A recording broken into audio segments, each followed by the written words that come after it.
So here are a few examples of props that we are going to be using today. Yep, egg shakers, the beaters, scarves, beanbags and a ball. And this topic is something that, yes, is massive, and also you can bring it down to its small you could literally take what the weather was doing that day and you could do a whole session on that particular weather style. So these activities and ideas we can give you can be broken down, or you could cover everything all in one go. Yeah, you could decide whether it's a season, a particular season. You know how it goes. We love talking about the weather, particularly in this country because it's an island and it gets all sorts of weather. So let's make the most of that. So we are going to use weather as inspiration for some warm-up movements today. Some of them we've already looked at, so you could revisit your idea of waking up the skin by rubbing in some sun cream on a nice sunny day. You could revisit the sunshine stretch that I've talked about, so thinking about the vastness of the sun to get the whole upper body moving, arms extending. Think about those raindrop fingers. Again, this is a really nice one to just wake the skin up, get people ready for movement. But you could make that a little bit bigger, waking the skin up by introducing the notion of some hailstones. Quite nice. The wind could be something that we focus in on our trunk, so our kind of torso, because it could be something that moves us from side to side, blowing us one way, blowing us forward and back. And again, depending on the gust of wind, you could change the speeds or the intensity. So it could be really pushing us one way, really pushing us another, getting that upper body moving. It's a really nice one. As our warm-up intensifies, getting a bit quicker, you could think about extending, so maybe some lightning. Again, you could explore different movement ranges. How far is your participant able to reach? You could bring this into the lower body. You could be using extension in the legs and the arms, again, that kind of thing, just to get people moving in a different way.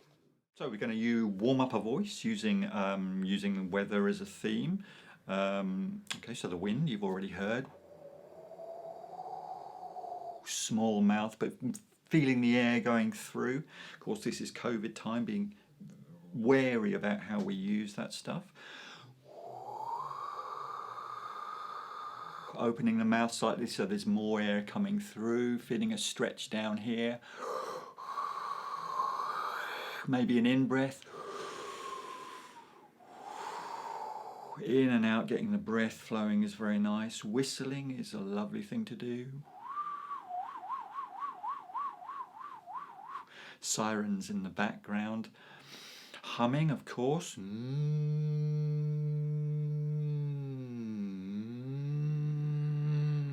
Sending the frequency of the hum to different parts of the face. Just all really help to warm up the voice and make nice sounds. There's other games you can play. Here's the helicopter.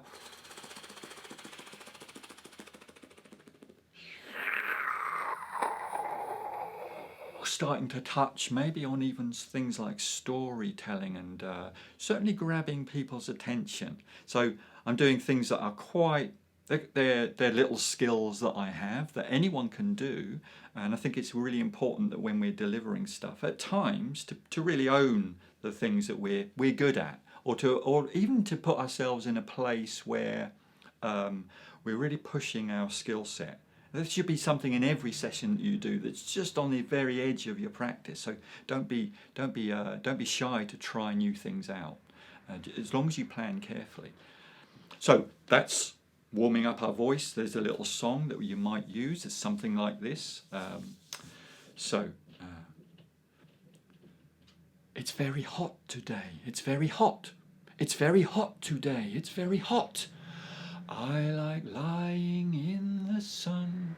I like lying in the sun. It's very cold today. It's very cold. It's very cold today. It's very cold. I like looking at the snow. I like looking at the snow.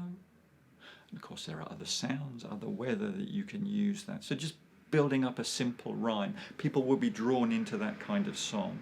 And you might be, of course, working one-to-one, or you might be drawing other people in and accentuating the actions that go with it.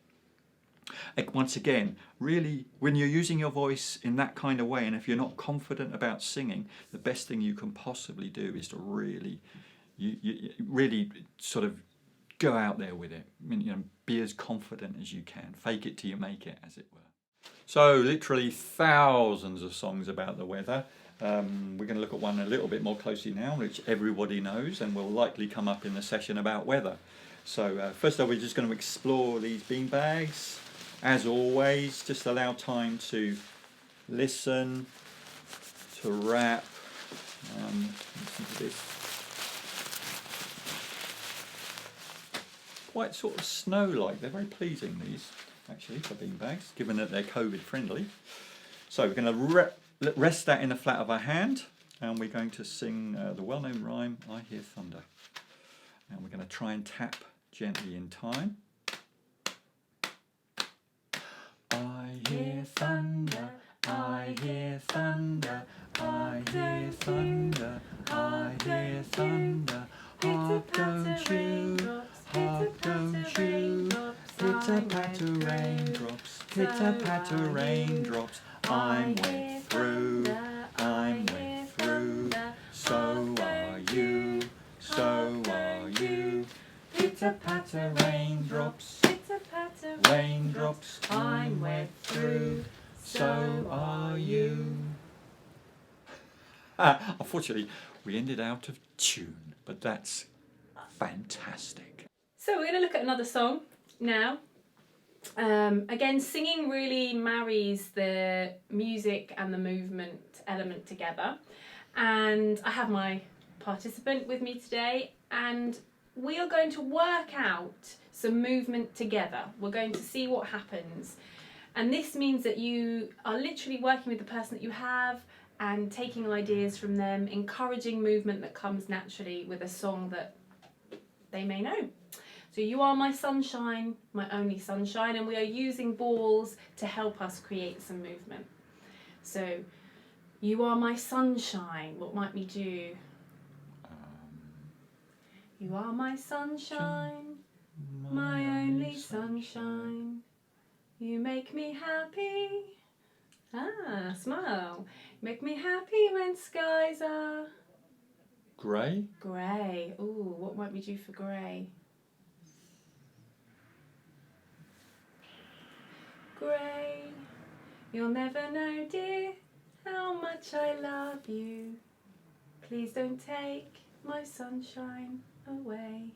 Good. And did you see we both did slightly different things, and actually that's fine. So I hid mine behind my chair, and then we had a reach away, and that's fine as well. So you might have a group of people singing to the same song, using their props, but dancing in a slightly different way. Yeah. So, Yeah, it's a real powerful thing actually to give permission in a way to experiment and explore and allow whoever's in the room to try things out. And once that's understood, it goes to some wonderful places actually. you are my sunshine, my only sunshine. You make me happy when skies are grey. You'll never know, dear, how much I love you. Please don't take my sunshine away. Nice one. Yes. So we're just adding something else in. Every time you hear the word sunshine, we're swapping. So in this case, there's two of us, but if you have a small group, you could pass your balls round to one way, or you might be the other. Again, it's about waking people up, so you've got to be ready to take a ball in one hand and also pass it in the other.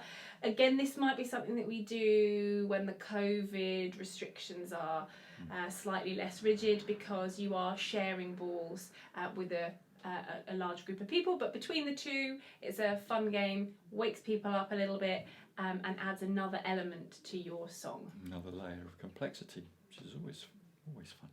Okay, so just thinking about a more energetic music making activity. You could select a nice up-tempo song about the weather. There are lots and lots of those, and as usual, we would just find a way of joining in with that. And in this example, we're going to use just egg shakers. So the music is happening. Doom be doom dooby dooby dooby doom dooby doom be doom be dooby dooby dooby doom. And we're shaking along with that. Might be shaking, and I might say something and doom be doom be dooby dooby dooby doom. Only people playing red shakers. Doom doom be dooby dooby dooby doom. Only people playing blue shakers. Doom be dooby dooby doom. Only people wearing glasses. So you can play with this. It's a way of conducting the activity that everybody understands. There are many ways to do that, but using simple, visual cues or clues or what people are wearing is a fantastic way to get different layers and textures. Obviously, that's when you're working with more than 2 or 3 people. It works very well, but it also works one-to-one. So thinking about conducting, there's all sorts of forms of conducting is a very useful skill. So we can conduct the weather. This is a nice way into talking about the weather. So it could be there's a lovely piece of orchestral music in the background. There's tons and tons of music about the weather and the way that it affects us. We could use a drumstick to do that as well. It's getting some movement in there. It's very sweet, and we're also starting to think about changing the dynamic, having done something a bit more energetic.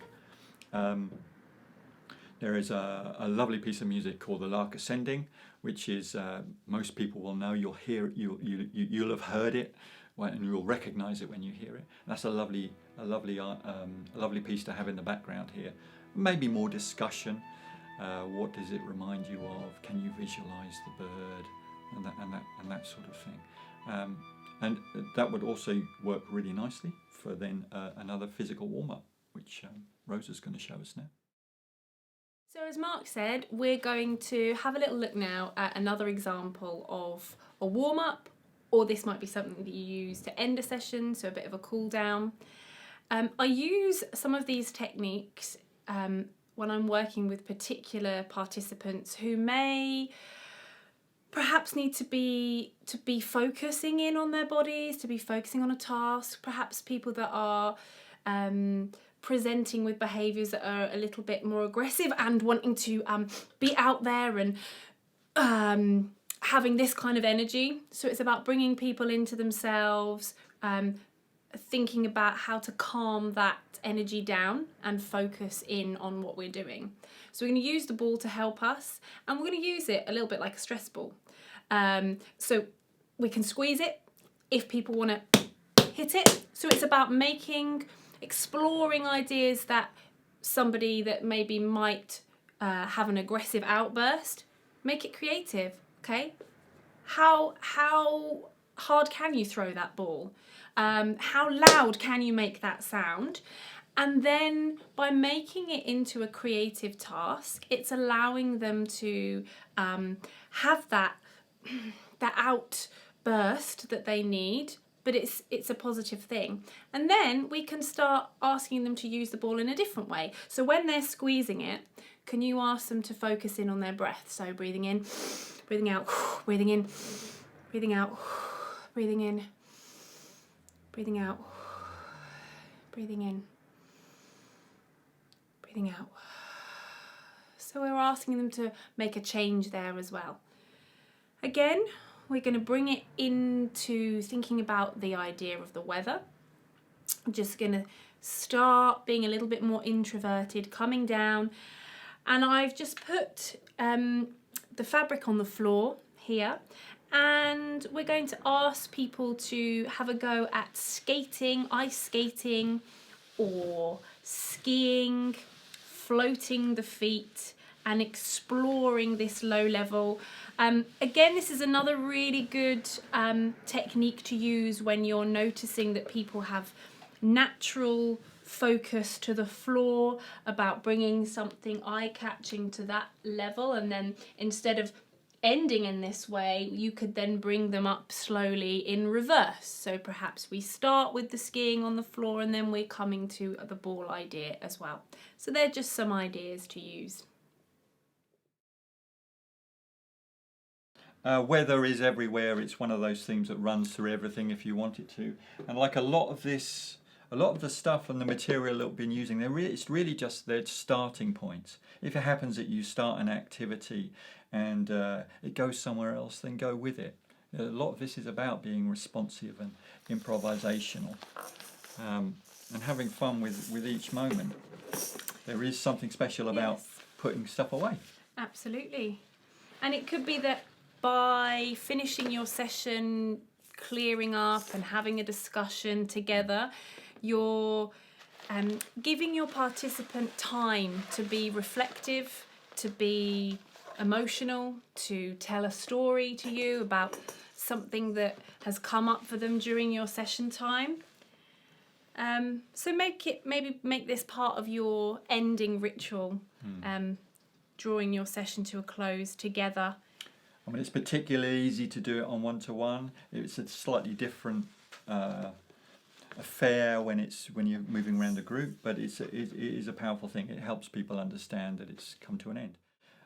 Which, of course, this series of events has come to an end, and we hope that you've found what we've offered to be of use, maybe some fun, stimulating, and hopefully that you can use take some of these ideas and use them.